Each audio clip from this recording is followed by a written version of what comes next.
normal.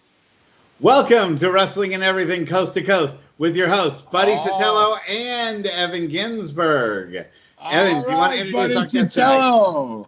Yes. Buddy Sotello, brother, you are buddies with my buddy, Mr. Ginzburg. You know I call him Worldwide Ginzburg. Ladies and gentlemen, you're on the Worldwide Ginzburg Network right now with Buddy, because Buddy's his buddy, and that's why he's there, because he's Buddy.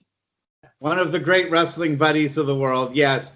Evan, do you want to actually give an official introduction to our guest tonight? Absolutely. He's wrestled all over the world. He's wrestled some of the biggest names in the world. He's my friend, the Metal Maniac. How are you tonight? All right, don't mess up my name, you chubby dummies. I'll squeeze your heads like two big fat zits and just squeeze it and pop them. All right. I know is, brother, I've wrestled everybody from Jimmy Snuka, King Kong Bundy, the Iron Sheik, Nikolai Volkov, Tito Santana, Greg the Hammer, Valentine, Brutus Beefcake, Mr. USA, Tony Atlas, Jim the Anvil, Neidhart, and the Bushwhackers, Hercules, the Demolition Axe, Smash, and Crush. I've worked with all of the biggies, the Honky Tonk Man, you name it. I've been with them, and Buff Bagwell all the way to these newer guys today. There's Matthias Glass and Kenny Bengal and Sonny Kiss, and we got all kinds of people we've been wrestling all over these years. And I'm glad to be on Worldwide Ginzburg and this Coast to Coast with Buttered Toast with Buddy and Spaghetti over here and Ginzburg, Mr. 375 days. Oh, sorry, 350 days, and the producer of The Wrestler, which I wasn't booked on because some big fat Pollock with a big head was in the screen and messed the whole movie up. But go ahead. It was a fantastic movie. It should have been about me, and you wouldn't have needed Mickey Rourke, but that's a whole other story altogether. Okay, wow. Evan, you want to just say goodnight, and we'll just let Jeff go ahead and finish the rest of the show? That's the way it goes, brother. You just turn me on, and I just go, baby. All right. Well, tell us how you got started in professional wrestling. What inspired you to become a professional wrestler? All I know is I used to watch Superstar Billy Graham when I was a kid, and he talked so cool, and I never knew human beings could get that big. And when I seen him lose to Bob Backlund, I couldn't believe it, and I stopped watching it. And then somebody told me about a year or so later, hey, there's a guy who's beating up Backlund. You got to see it. Turns out it's a guy named Snuka. And I see the TV, and he jumps off the top of the cage and belly flops into the middle of the ring. And I was in shock, but I said, that's the guy who I love because I hate Backlund. And when I heard, first of all, he wasn't believable. He was an amateur wrestler like a Lou Thez, and you look at Superstar Billy Graham with 24-inch arms, and you go, you see the magazines, the wrestling magazines, not the bodybuilding magazines, were these small little 1/3 little mini cover magazines. And when I saw Arnold and Superstar Billy Graham working out, I was like, well, it's impossible for this kid with the red hair to beat the Superstar. I mean, come on. It was just amazing. But what a complete wreck that was. What a complete wreckage it was. But like I said, I stopped watching, and then I started watching Superfly Jimmy Snuka jump onto people. And I just thought that was the biggest thing since sliced bread. But I was in the music business. I played the bass guitar and other things. I played on commercials. I was a studio guy. I was a union member. And, I got into wrestling by accident. I went to Florida. I met one half of the original Islanders, Siva Afi. He was Peter Maivia's direct nephew. And he went and got the Peter Maivia Samoan tattoo. It's called the Pea. And when he came back, they asked him to, at that time, you didn't do jobs on Saturday morning. and they asked him to do a job for the Ultimate Warrior. And he said, if I go out there, I'm going to kill him. And they said, well, then don't do that. And he got his bag and walked out. Then he went to Florida to work for Burt Reynolds. And I met him down there on vacation from wrestling, from music. And a military guy tried to hit me in the head with a pool stick. And I wrestled in high school. I wasn't, an amateur collegiate champion, but I was strong enough. I was very strong. And I was big enough to get behind this drunk guy. And when I got behind him, I belly to back suplexed his head right onto the pool table in his bar. And back then, the police weren't called. They just threw you, whoever started it, they threw you out. And just so happened, Siva was there, and we became friends. And the next thing you know, he says, brother, you talk, you look. And I was like, what do you mean? I talk and look like a bass player in a band, because that's what I do. He goes, no. No, I got to tell you something. I got to tell you something, Jeff. My brother is a bass player in a band, and he looks like a bass player in a band. You do not look like a bass player in a band. Well, actually, that's only because I'm wearing the faceplate. But if you saw me with my bass and my hair down and everything playing, and you can go on to YouTube and press 808 Metal Maniac, all one word, no caps, no spaces. And there's a circle with my wrestling face in it like this. Push that circle, and that's a band that I play in. It's a Journey tribute band, and we have a dead lookalike as a singer, and everything is note for note. And so you see the difference between me now and me with the Farrah Fawcett fan blowing, and my hair is all over the place, and I'm playing. So actually, bass players at that time, like with Van Halen, the bass player was a shorter, stocky guy, and then you had Eddie Van Mark Halen, Anthony, a little right? taller and leaner, that kind, Michael Anthony. And so I kind of had that look. I kind of had that look, but I appreciate the compliment that I look like a wrestler, because nobody ever accused me of looking like a policeman or a fireman or an EMT. When I went to a supermarket, they always said, excuse me, are you a wrestler? Excuse me, are you a wrestler? I thought they were nuts, because this is WrestleMania. This is around WrestleMania 1. Are you a wrestler? Are you a wrestler? I'm like, no. What makes me think I'm a wrestler? They said, well, you're big, you're tan, you got long hair. And I was like, oh, maybe there's something to it. And I started to look into it. Next thing you know, I go on vacation. Next thing you know, I meet Steve Aoki. Next thing you know, I'm in Hawaii training in Liam Maivia's ring. And within 6 months, Jimmy Snuka came down, met me, took me on the road with him, and kaboom. There you go. Wow. And, Journey is quite the legend out here in the Bay Area. So I'm glad you are a Journey tribute band. You do. I'll have to. Do you have City Lights on video anywhere? Can we? Yeah, there are three. There are 3 videos up there. It's 1 of 3, 2 of 3, 3 of 3. Just go to 808 Metal Maniac, all one word, no capitals, no spaces, right on YouTube, and you'll see my face in a circle. In that circle is 9 songs, and I thought they were the best of 30 songs that we did. We pretty much did their entire Journey's Greatest Hits live record.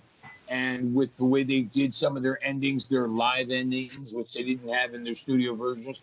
And then we did some other songs off Escape, that were a little bit more digging down deep, and some of the deeper cuts. But for the most part, it was Journey's Greatest Hits is what we performed. And we would start, and we wouldn't do sets. We would do the show. It was a 2.5-hour show. And the singer, at the time, he lives in Long Island. His name is, he plays in a band called Voyage that I named Voyage. And, his guys kind of look like everybody, but they don't play as good as everybody. He's the only one that's spot on. And I told him when he came here, none of us look like Journey except for you, but nobody's looking at us. They're all looking at you. And so you see the lighting, how most of us are in silhouettes with some white lights, but we always kept going back to silhouettes. So it was focused on him because he was a dead ringer. His name is Hugo Valentine, Hugo Valentine. But like I said, if you listen to his band, Voyage, and you listen to the band we had down here, Separate Ways, Hawaii, the guys I have are all professionally schooled musicians who were touring guys. I mean, the keyboard player really was a sax player who was a Grammy winner. So, these were extremely, extremely talented guys. And then the guitar player, he was more of a self-taught Van Halen type guy. And I said to him, if you could play Van Halen, you could play Journey. And he actually woodshedded every note. And you'll see songs like Any Way You Want It. You'll see Separate Ways, Don't Stop Believing, Faithfully, Open Arms, A Wheel in the Sky.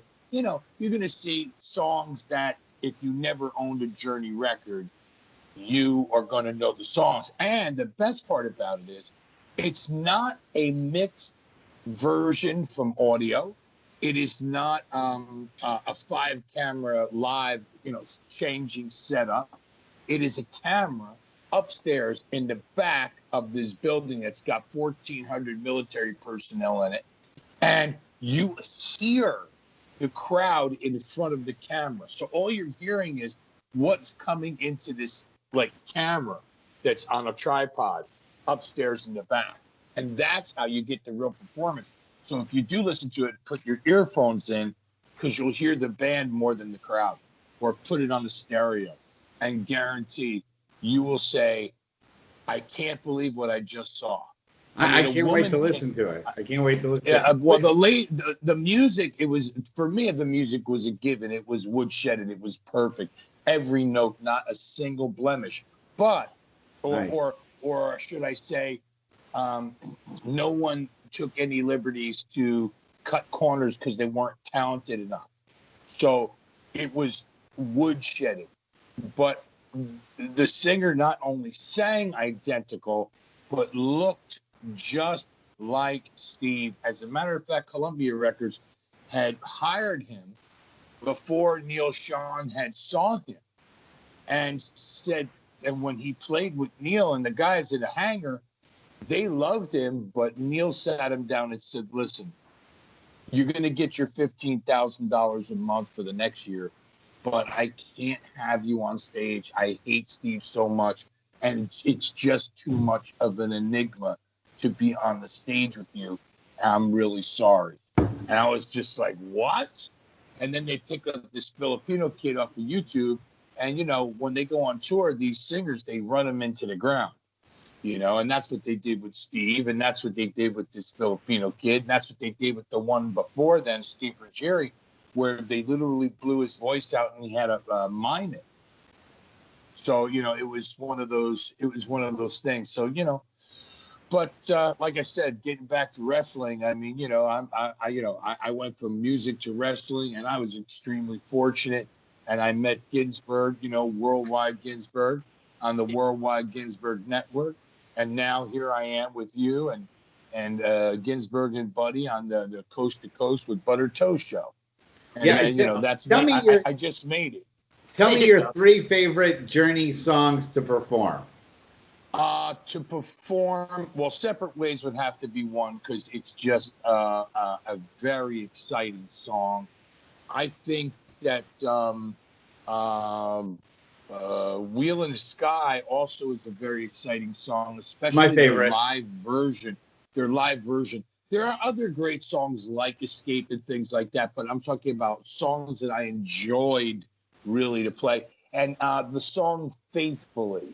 I know a lot of bands do Open Arms, and we did it, and we nailed it. But Faithfully, something about that song, you'll see in the videos when we do it, the entire crowd gets into the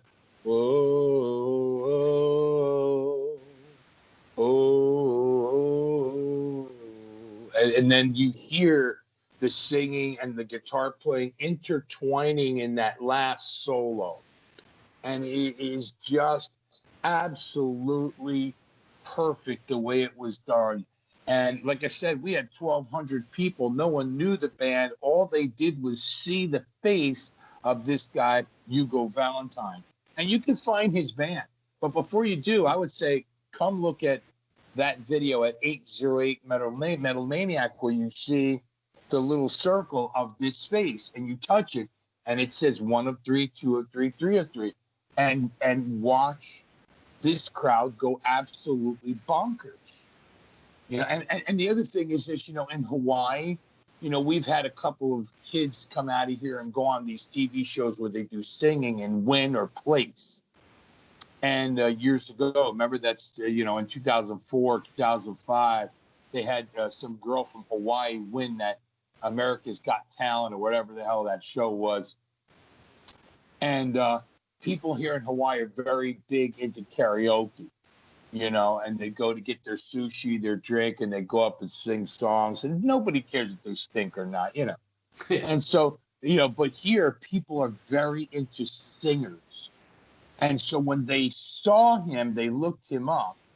One lady calls me up. She goes, "How dare you use Steve Perry's picture?" I said, "My dear, Steve Perry is not that guy." "Oh, yes, it is, and I'm going to report you." I said, "Go ahead, but before you do, make sure you go look at the website at the time that we had, separatewayshawaii.com. 10 minutes later, she calls me back. She's like, "Oh, my God, I'm so sorry. He looks so different in regular clothes with his wife and kids, but he takes down his hair and does that look, you know, with his hand out and doing all the moves, and he's got the shirt with the tails and the ripped jeans and the white sneakers," and she was just mesmerized by it. Meantime, the end of the night, most people are gone. It's like 2:30 in the morning, 3 o'clock in the morning. I was putting my bass gear back in my car, and a woman comes out and literally grabs me from behind in tears, and I turn around, and there was her husband standing behind her, and she said to me, "Oh, my God, thank you so much." I'm like, "Wow, what did I do?" And she said, "You brought me back to when I was a kid, and that guy looked so real." I couldn't hold myself together. I was crying the whole show. And I gave her a hug, and I told her, I said, "We really worked very hard on it.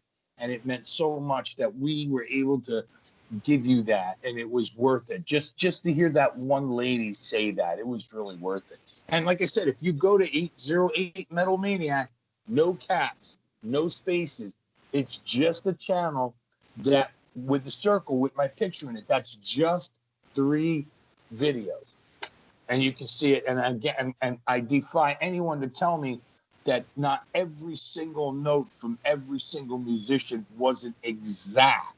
Or not some other version, not the solos where you're not as good as the guitar player, so you can't do the little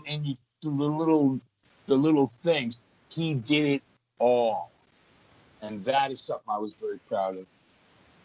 Unlike Ginzburg's hairdo, but that's another story. But I got lots. I got lots for him. I mean, I'm telling you right now. You know, and look, I'm a Jewish guy. He's a Jewish guy, so they call Jewish people, they call toupees. It's the Yiddish word for pach. You take your hair, you go like this. He's got a pach. Yeah. But I got 2 pachs. Got 2 Tupac pachs. Shakur over here. Two pachs. So this way you walk around with one wig on one side of your head, one wig on the other. It's fantastic. There you go. Hey, if you had a choice between a Grammy and the WWE Hall of Fame, what would you pick? Well, it depends on what the. Well, you know what? At this point, I gotta say, man, when they put you in the WWE Hall of Fame, it's pretty much putting a nail in the box of your coffin. And then the other thing, which is a drawback for you, especially if you still love wrestling and still like to do it. And then the other thing is, you know, I love Pete Rose, and I believe he should be in the Baseball Hall of Fame. But, I mean, Pete Rose, what did he do? You know what I'm saying? You got guys in the Hall of Fame that got no business being in the Hall of Fame. And then you got guys who've been lingering around for years whose names should be in the WWE Hall of Fame. And the WWE Hall of Fame, if they were smart, they'd create a building and a curator for people to come to see everybody's, stuff, from Bruno Sammartino and superstar Billy Graham to Jimmy Snuka to Roman Reigns. I mean, and The Rock and Stone Cold. And it would be really interesting, bring the original beer truck down and all that stuff and the hose. And I would do everything, I would do everything. But they're suffering ratings wise. They're dying. AEW is dying, and they're just spending money like crazy, which tells me a whole nother something or other's going on there. Court Bauer, great guy from Hawaii. His family's from the mainland. He moved back. He's running shows out there, but nothing's really going on with MLW. The business is in such a tank. It really needs somebody like Fox to say, you know what, we're going to buy everything, and the first thing they do is I would tell them, set the ECW films on fire. That's first. Second, what I would do is I would take all the best top shows, even from 1978 to I would say 2005, and I would air those. And I would reteach the masses what pro wrestling is and give the country hope, like wrestling did in 9/11, which we could use right now. And then from there, you come back and you lose, 1% of 1% of the hardcore people. And that's not wrestling anyway, hardcore. And they'll just have to watch backyard wrestling. But they'll watch the guys as long as they're not all 5'2". I mean, 5'2" to 5'7", that's Ring of Honor. You need 6 foot, 6'2", 6'4", 6'6", 6'8", 6'10", 7 foot. All those are muscular guys. Look at Hugh Morris. Hugh Morris was 6'3", about 350 pounds, could run up the ropes like a staircase, moonsault onto his feet, and do all kinds of stuff. Never got maybe a half a push, because he was just so damn talented, nobody could handle and keep up with him. I mean, that's not good booking. There's just a complete mess. And then don't forget now, look at TNA, look at AEW. They're all hooking into with the old timers who all they know how to do at this point is turn on the money vacuum. Yeah. And what you're seeing is the contraction of the business. You're seeing 15 years of rehearsals of what they're going to do in a match. You're seeing 15 years of guys being told what to say and what to do.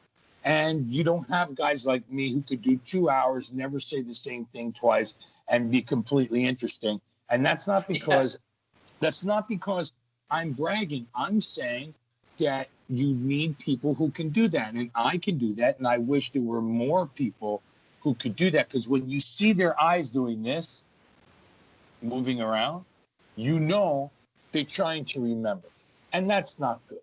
Or you see them reading across the screen. That's not good. If you don't have something literally to say, good and bad, about your opponent and what you're going to do, which is the formula. A lot of guys come on there and say, yeah, I'm this and I'm that, and I'm going to beat you up. But no, you say, hey, this is me. Listen, this is me, and this is you. You're a champion of this. You're a champion of that. You can do this and you can do that. But when I get in the ring with you, it will not be a wrestling match. I will rip every hair out of your head. I will kick you in every place known to man and a few other places.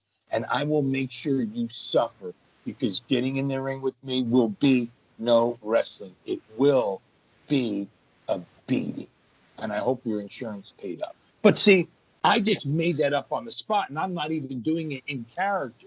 If I did it in character, it would even be more exciting, and people would say, well, where is it going to be? Well, by the time I got through, you would know who, what, when, where, why, and get your ass down there and take your chubby little fingers and take out that $20 and pay for a ticket. But you don't get that. I mean, look at Brock Lesnar. The guy straight up can beat you to a pulp.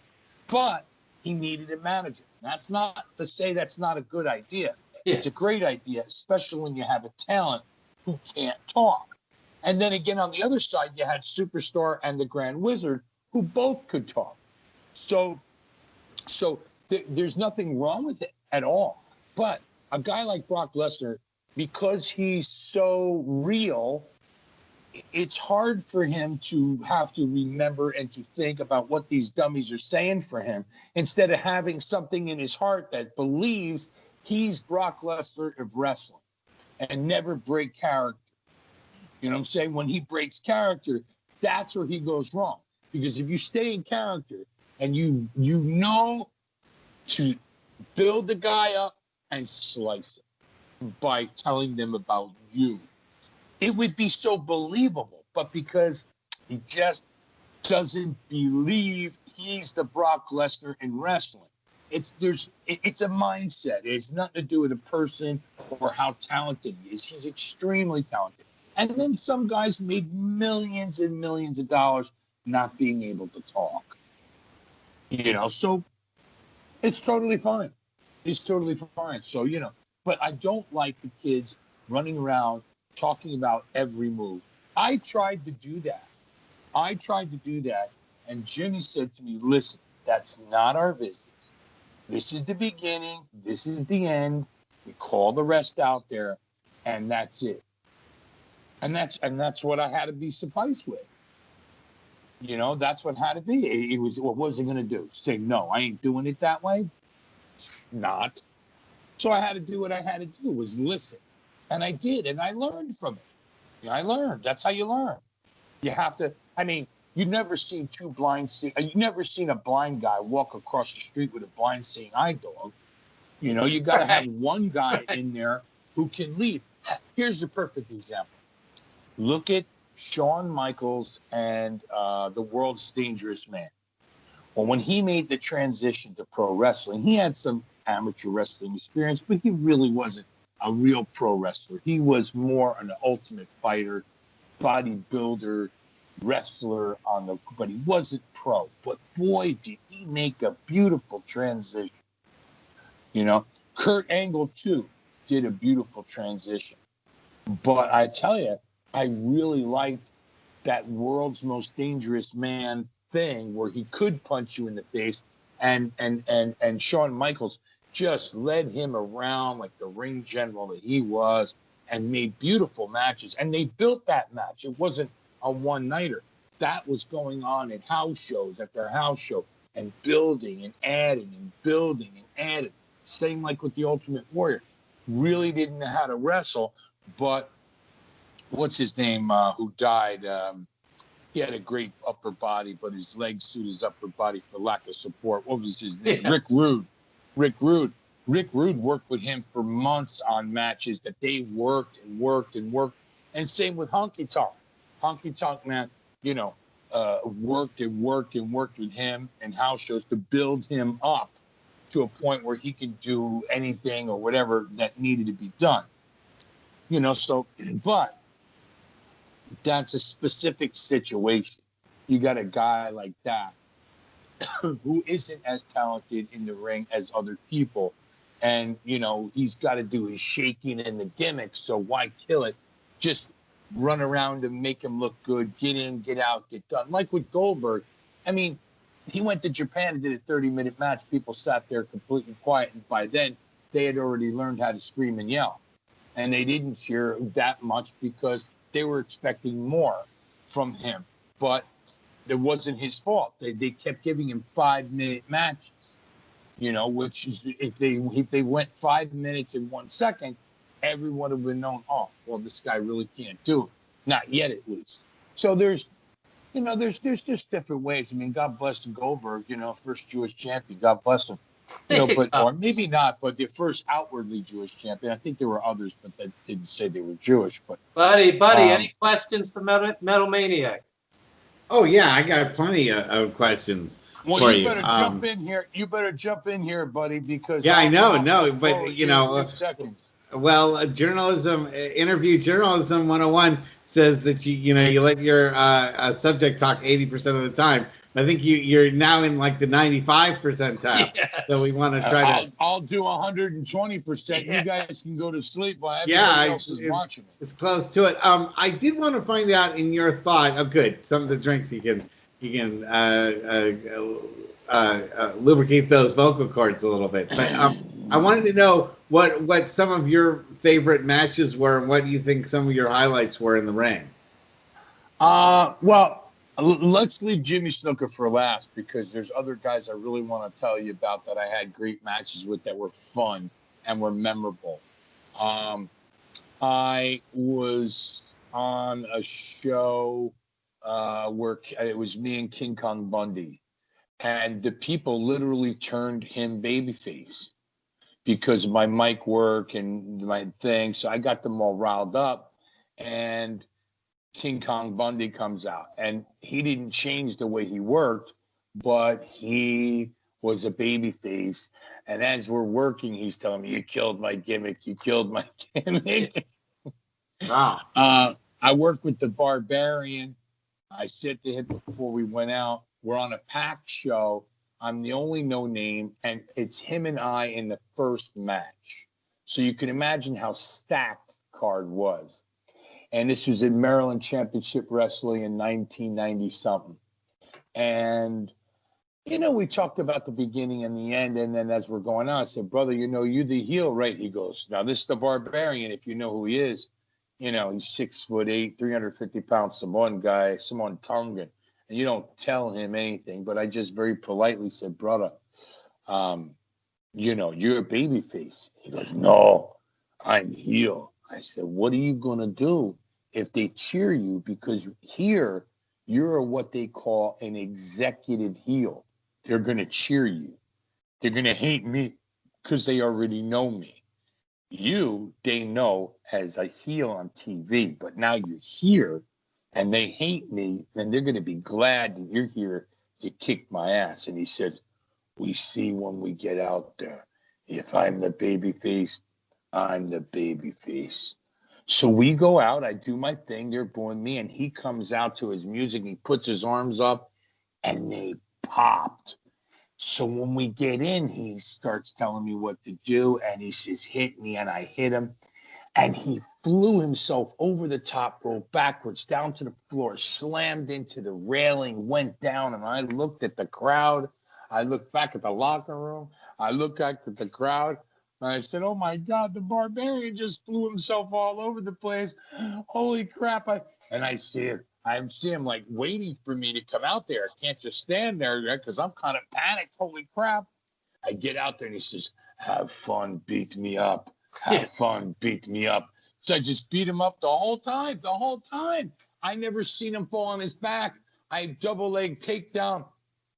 I try to cover him. I do this, I do that. He tries to come up. I pull him twice. Nice and easy match. Time to go. Samoan headbutt. I go to the top. He throws me off. And I get up. Oh, he shoots me off. I duck his clothesline. Boom. The big boot. And you don't fall backward when you get the boot. You fall and you turn. You turn the sideways. So your head, no, you turn so your head is towards him. You don't fall back this way. You turn, you spin and fall, so your head is down. So when you get up, you turn to your right and you get into the power bomb position. And here's a guy, he's 7 foot tall, picks me up straight. And I'm like 275, picked me up like a lightweight and just floated me from here. Ba-boom. People went, "Whoa." He slid on me 1, 2, 3. I said, "Bro, I love you, man." He said, "I love you too." We went in the back. He hugged me and I hugged him. And brother, man, we've been best friends ever since. I mean, we talk holidays. We talk, he's such a great guy. Tito Santana, I used to ask Tito, "Can you please watch my matches with Jimmy? Because I know I'm not ready. I know I'm not ready to call, but I need to know because I'm not in there and Jimmy's in there. It's hard to judge." And so Tito always would watch my matches. Greg Valentine, great guy, worked with him. One time I worked with him and something happened. I don't know. I couldn't use the bathroom for a couple of days. I took some X-Lax where he does this thing where he jumps on your stomach, and that was it. Oh, man. So and I'm in the ring. We're halfway through, and he's like, "Oh, what is that smell?" I said, "It's the manager, Tom Casati." I kept blaming on Kassan. Yeah. In the meantime, I had a pants full of poop. Oh, man. So he tells me, yeah, give me a atomic knee drop. I said, okay, I did it once. Give me an atomic knee drop again. Okay, I did it twice. Go for a third one. He grabs my leg. He puts me in the figure four. Finally, he's like, God, that stinks. So in the back, him and Neidhart are getting dressed. And I said, brother, I already cleaned up. I go, what happened? Because I was smelling like shit. I said, was it this smell? And he put the bag towards me. Yeah, that's the smell. I said, yeah, when you jumped on my stomach, I had taken extracts and I just crapped my pants. Oh, man. And he laughed so hard. And I was over a couple overseas trips with Greg, and he was my favorite roommate. We'd drive. We'd go from base to base and military bases. We drove over to Holland. We picked up the gimmick, and we sat there at a bed and breakfast for 50 American, and had all the smoke, beer, wine, or sangria you could drink. $25 for the room to stay over. It was a 5-star. It was called the Blue Note. And it's really great. The Blue Dog in Amsterdam, really great. Bam Bam Bigelow. I never got to work a full match with him, but I ended up with a battle royal. He's supposed to go over, and I know that. But the other guys think everybody's getting thrown out, and the promoter just thinks I'm going to get thrown out. Well, I grab a hold of him and I said, brother, man, let's work for 5-10 minutes. Give these people a match. And we did, and he sold for me. And out of nowhere, he does this thing called chopsticks. It's like a drop kick, but instead of kicking you in the chest, he would just bang you in the ears with his feet. And he's this big guy, 360 pounds, 6'4", jumps up, gives me the thing, and I spin around and fly over the top rope backwards. And I'm staggering around. He goes, where are you going? I said, that's enough. That's enough. Wahoo McDaniel, my first day in ECW, I come flying in. It's 1992. Bob, they just bought Eastern Championship Wrestling from Tom Gordon bought it from the other guy, and there's a battle royal, and Wahoo McDaniel was in it. Well, he gives me this chop, and I went over the top backwards. He goes, kid, where are you going? I go, one is enough. Yeah. One's enough, because I've been chopped by Jimmy and other heavy choppers, but man, oh man, oh man. I've been called off in another battle royal, not to got to work a match with him, but the more I was hitting him, and he's like, harder, okay, a little harder. He goes, harder. And he goes, no, like this. And he grabs me, turns me around. He forearmed me in the chest. I thought I was going into next week. And he said, then he turns me around. He goes, now do it. And I hit him hard. He goes, yeah, I love it. I love it. And I hit him harder. Yeah, I love it. I mean, he really loved the brutalization of the characters. He loved it. He just absolutely loved it. I was told to ask you about your time with Don Morocco. Well, I've only had a couple of matches with Don, and the thing is, for years, he let me say, he did this or he did that. But the actual story is that I met Steve Offey, who brought me here. He was one half of the Islanders, and I was on a show that Don was on. And Don said, oh, the kid's not bad. I was just at a tag team, and I didn't know what I was doing. I was here for 3 weeks. I only knew how to lock up and hit the ropes and take a bump. I didn't know anything else. But I knew from watching TV what people would kind of expect. And from superstar Billy Graham, shut up and this and that kind of thing. And so, I did the best I could. I followed along. I did what I was supposed to. And those guys were watching from upstairs. And Morocco said, oh, this kid's not bad. He goes, yeah, not bad for 3 weeks. He just got here. He doesn't know anything. He's just going off of what he's seen on TV. And I just taught him how to take a back bump, forward roll, and hit the ropes. That's it. That's all I taught him so far. He said, oh, is he a nice kid? He said, yeah. So, Don started to take a liking to me. And, on occasion when I'd see him at the gym, because we worked out at the same gym, he would, give me pointers on how to get bookings. And then from there, it just went to, okay. And I made some phone calls, got bookings, and it was ECW was one of the first ones. And eventually Don came in and out. And if we were all the guys from Hawaii, like Jimmy and myself and Don Wren, we'd ride in the car together, and I'd sit there and listen, smoke a joint, go to Fuji's. Fuji wasn't there, but Fuji had showed, all the boys where the best restaurants were for the best price, So he's saying, "Oh, go here, make a left, make a right. This is Fuji's Chinese restaurant." So, but that's pretty much the extent of my knowing Don. I mean, I would say we're friendly, but we're not like best buds. But he's a great guy and a very respectful gentleman, a professional. I mean, let's face it, Don was over, and it takes two to tango in that steel cage match. One jumped, one had a catch, and then, but I will say he did introduce me to King Curtis. And when I would be up at King Curtis's house and Don would stop by, he would tell me, "Hey, you're sitting in my spot," when he would leave. Meaning, this is my spot when I was a kid, and now you're in it. And Curtis would tell me all kinds of stuff, about the business, the good, the bad, and the ugly. And I just put it in my mind, and he just kept smoking, and I just kept listening. And as long as he was willing to talk, I was willing to listen. And then between the, listening to Don tell me how to get a booking, listening to Curtis about psychology, listening to Siva about your basic fundamentals of what you should and should do in the ring, and then not knowing anything else, not knowing the protocols to walk in, shake hands, introduce yourself, sit down, and be quiet. This was more find out for yourself. And that's exactly what I had to do.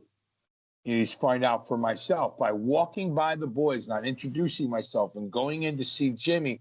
That automatically brought on heat. That they're like, "Who is this guy?"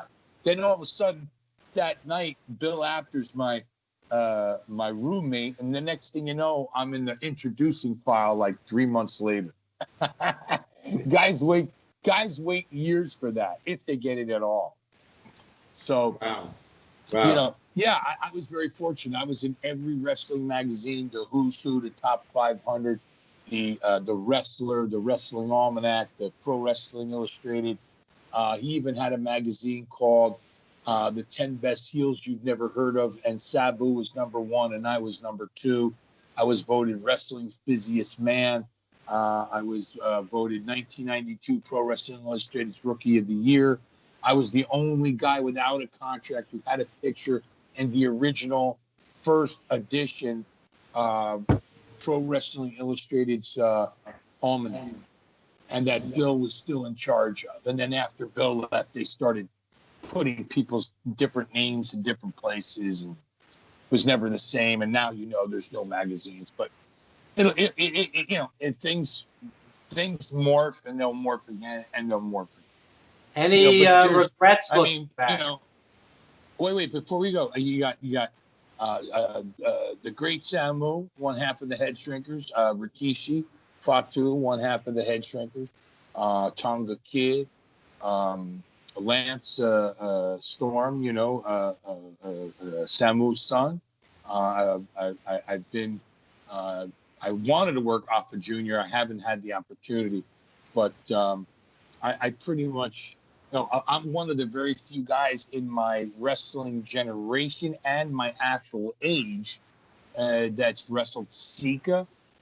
So that's a pretty, those are pretty big deals. And on top of which, Jimmy Anvil Neidhart and, and Beefcake and, all the guys that, were of any value at all, I was in the ring with, over the years, the Bushwhackers, Hercules, and, just a lot, all the guys that people really wanted to see. Any regrets looking back? No, I got hurt, so I wish I didn't get hurt a couple of times, but I don't actually have any real regrets because you have to put yourself in the position where you're brand new, you know nothing. You actually know less than nothing. but you have a talk and you have a walk. And I knew that I was a gimmick without knowing the verbiage at that time. I just knew I was a gimmick. I knew I wasn't going to go out there and wrestle like a Luthez or all those guys. That wasn't my thing. I wanted to walk and talk like superstar Billy Graham in my own way. And Billy, you know, you would take a body slam. He would take a backdrop. And I shouldn't say he didn't wrestle. He really did. But he used his body a lot, the look. And that's what I wanted to do, was use my look primarily, because I really didn't think I could out-wrestle real wrestlers who were far beyond me in wrestling. So I thought, well, Hulk Hogan was a musician. And if Mr. T could do it, anybody could do it, which was not a good thing. Yeah. Because not everybody can do it. You know, there's been guys who I know. One guy in particular shall remain nameless, nice guy, known him for years. He saw me and he figured if I could do it, he could do it. He was right. But, you know, he's grown into this character of his own that he's created. And then there's another guy named Ralph. His last name is not necessary, but he was Mr. Puerto Rico. In New Jersey, actually. It was like a Mr. Puerto Rico of New Jersey. And he had a great body, but he was too big, too bulky. And he saw me work and thought if he could do it, I could do it. Problem was he couldn't talk. He could walk like a robot. And if you go onto my Facebook page, Jeff Miller, the Metal Maniac, and you scroll down, you're going to see where it says I broke my neck. Well, he picked me up for a power bomb and dropped me incorrectly, and I needed cervical spinal fusion. Wow. That is a regret, that I gave my body to a guy who was a 600-pound bencher and could not power bomb correctly. That would be a regret, because cervical spinal fusion was the most worst agony. I wouldn't wish it on a dog. Wow. It was hard. It was horrible. And when did that happen? When did that happen? That was in September of 1991. Excuse me. It was late August of 91. And by the time the operation was finished, I couldn't come back to Hawaii to rehab on my own. At the time, I wasn't with my girl, and I was alone. I couldn't get in or out of bed without help. I could walk, I could sit, but I couldn't lay down or get up because of the brace and the helo. So I needed some help, you know. So I had to go back to my mom's, who would help me out of bed just to sit me up and lean me back.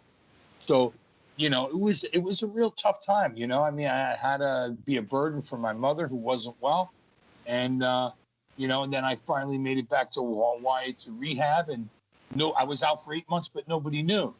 I told everybody I was working in Japan and in Europe, and called my friends, yeah, I'm in Europe. And then I called these other guys and said, yeah, I'm over here. And then everybody thought I was somewhere else, but I wasn't. I was home.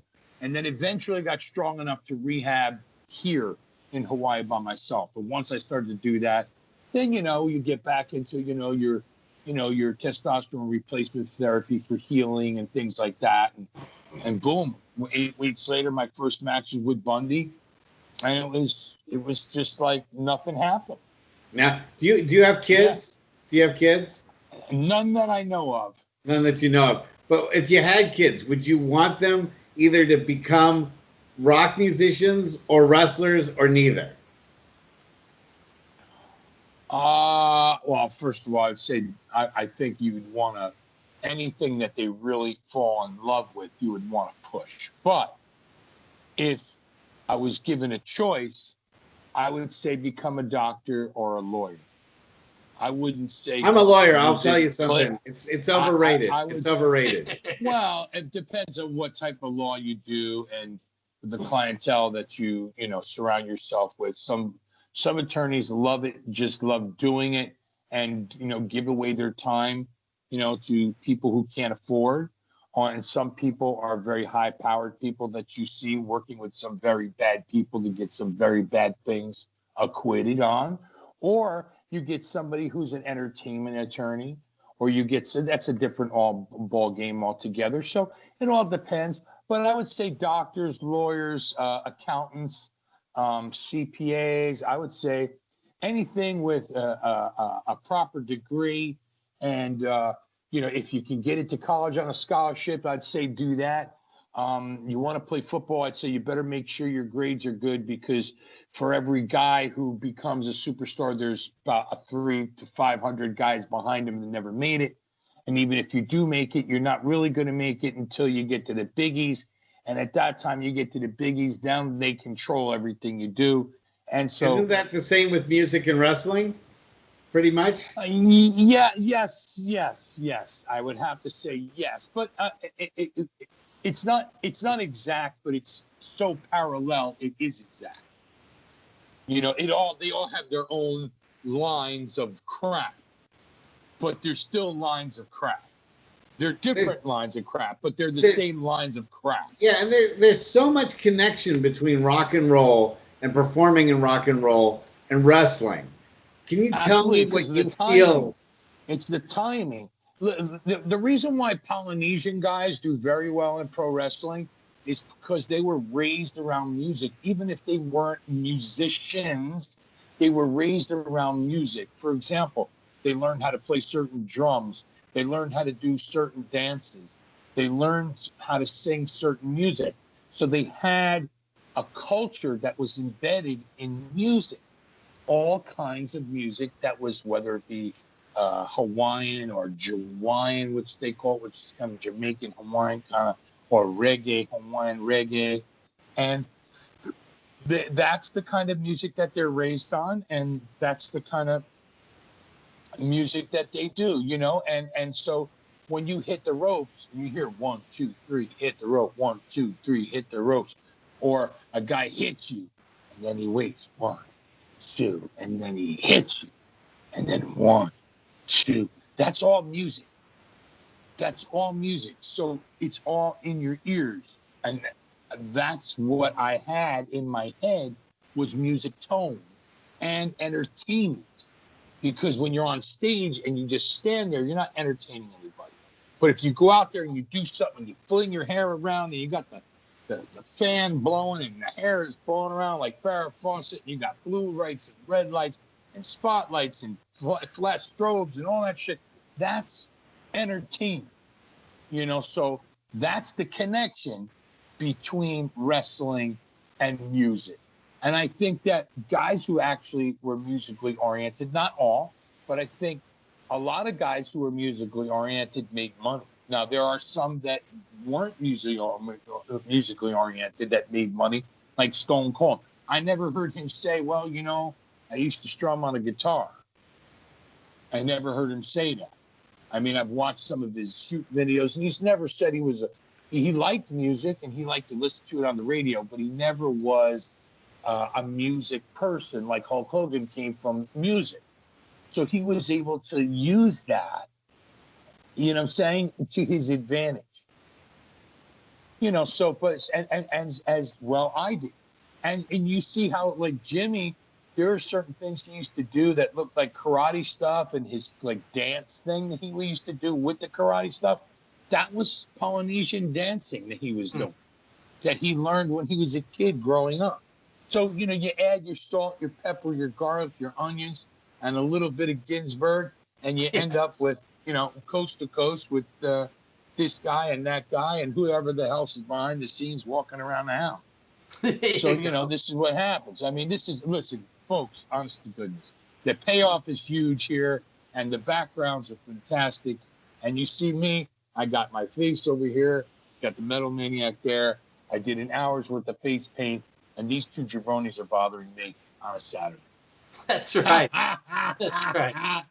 Anything you want to plug? What do you mean? What, are you trying to cut me off already, Ginzburg? I made special time for you. I want to plug that hairdo. And there's this new thing where they shave your head on the top and they put a system on it. And you look great for about a month. Then you got to go back and spend another $500. But it's better than getting the plugs. But I'll donate. I told you I'll donate. This is real hair. I'll donate. You have a real nice tooth.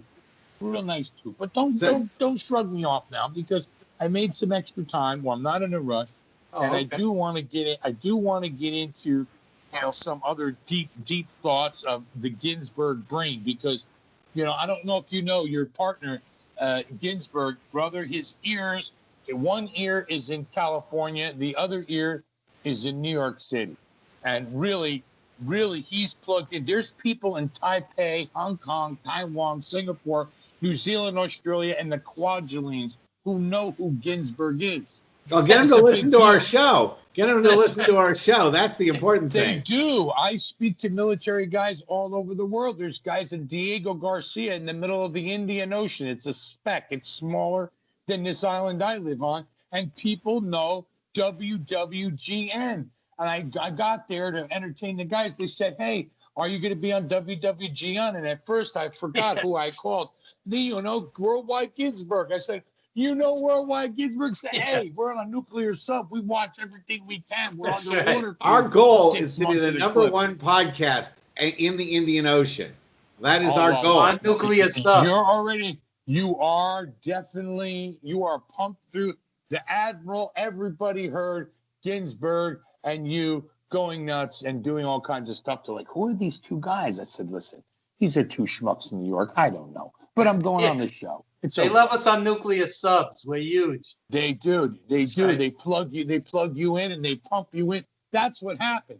Puerto Rico, the people went nuts. They chased that nuclear sub that was giving them 6 months worth of electricity till the grid was up because they heard Ginzburg 24 hours and said, what the hell? Get him out of here and take the sub with you. That's right. Radio free, buddy. Radio free, Evan. That's That's what we're known as. Radio free Evan. Radio. Oh yeah, he had. Look at yeah. I don't know where that station was, but the last time I was on the Ginzburg show, first of all, Ginzburg's no Letterman, and he knows it. Second, I drove all the way out for a real heavy payoff of $5.75 for tolls. So it was a huge payoff, and it was a lot of fun. And I was there with my manager, Mr. Big, with that goofy red suit. He's been a guest of the show. Oh, obviously he's been a guest on the show. He's the one that turned me on, and I had to get on here and give some Jewish guilt and say, why aren't I on this show too? Yeah. And the next thing you know, I was booked. That Jewish guilt, it really works. That's right. We owed him something for Hanukkah. Hanukkah, with the marijuana and the Hanukkah, it's a big deal. That's very good. With the Maui Wowie. But we do want to respect your time, and we are running up. I'm good. Don't run out. What are you talking about? I switched everything around because I told him I got to be short. So don't cut me off. If you're cutting me off, I'm flying in, and I'll be taking over the whole damn thing. And that whole area in the back there, we'll sell everything, and we'll paint the walls. And we'll do something nice that says Worldwide Ginzburg, and we'll put your face right next to his. Don't shut me off now. It's a rental. It took an hour to get this stuff on. Okay. I've been up for 2, so come on. But you also. Now. I'm not saying that you can't go out and party after this. You can't go out and. Oh yeah, I'm gonna go party. I got to go to work tonight. Where are you working at tonight? I work for a I can't tell you the name of the company. Just know it's a DoD company, and there's a lot of stuff there. And I go there and punch in and walk around and write some things down. And when's your next musical gig? When's your next musical gig? Right now, there in Hawaii, there's nothing. Right now, most of it is shut down. Are you in Hawaii right now? You're in Hawaii right now? I've been home full time since the middle of 2018. I never really left. I mean, I left to wrestle, and I'd go to my mom's and stuff to stay for a few weeks, come home for a week, go back for 3 weeks, and that's what I did with Jimmy for years. Was 3 weeks, 4 weeks, 5 weeks. The maximum my girlfriend and I promised each other was 8 weeks. Either I'd come home, we'd meet in California, or she'd come to New Jersey. And we've been doing that for 26 years. Which island are you on? I'm on the island of Oahu. I am in Waikiki Beach right now. But my cousins went to Punahou. Oh, Punahou High School. That is a very elite school. You have to have a lot of shekels to get in there. And you got to know somebody. You got to come from a righteous family. You can't just walk in, and you have to have a certain amount of Hawaiian blood. And if not, you better have a whole lot of money. Yeah, no, that was the most I got from my cousins. Most Punahou graduates become very successful people. Most, if not all, but most. You know, but usually what we're doing is my girl, she has a home on Kauai. So we stay in Kauai, in Kapa'a. And it's right in the center of the island. So, you know, we spend most of our time there. But my job takes me back from here to there. So you know why I won't visit Hawaii? I've been there once, but I won't visit it again. Because I have 3 friends of mine that came out from the Bay Area or San Diego. They went to Hawaii to visit, and then they had all their stuff moved over to Hawaii, and they never left. And they've never left the islands since they went over there. And I'm too afraid. Wow. If I went over to Hawaii, I would never leave. I would stay there. Well, this is the thing. Because you guys are in New York, you know. Well, I'm not in New York. I'm in San Francisco. Well, same thing as far as money. It's expensive. Here is expensive too, but you would find probably gas would be cheaper. Clothing would be cheaper. Not all foods, but some foods would be cheaper. So you would say, how the hell is that? Well, if you're going to go stay in Waikiki and buy a gallon of milk for $14, well, that's just because the Japanese won't buy it at $3.69. It's too cheap. They'll think it's bad. That's their culture and their mindset. But if you live here and you know that Walmart for $3.69, the same gallon of milk they're selling for $14, you would go to Walmart. Or if you wanted to go and buy some jeans from, let's say, Lee or Levi's, you wouldn't go down to Waikiki to spend $40, $80, $90, $200 a pair. You would go to the Levi's outlet, you know, and buy a pair for $27, you know. So, you know, so you learn where to go, what to do, you know, where's expensive, where isn't, where the food is good, where the food is too not so good, but still too expensive. You learn these kinds of things, you know. But then again, if they're on Oahu, I don't know if they're on Oahu, but Oahu has a lot of nightlife, well, at least before COVID, and it has a lot of day and nighttime things to do. As to where Outer Island are strictly daytime adventures, nighttime. By 11 o'clock, if you haven't put food in your room, you won't eat. If you wanted to drink at 2 a.m, they shut down at midnight. There's no, you know, cocktails at, you know, 1 o'clock in the morning, 1:30 close, no, or 3:30 close. Because it's a daytime place.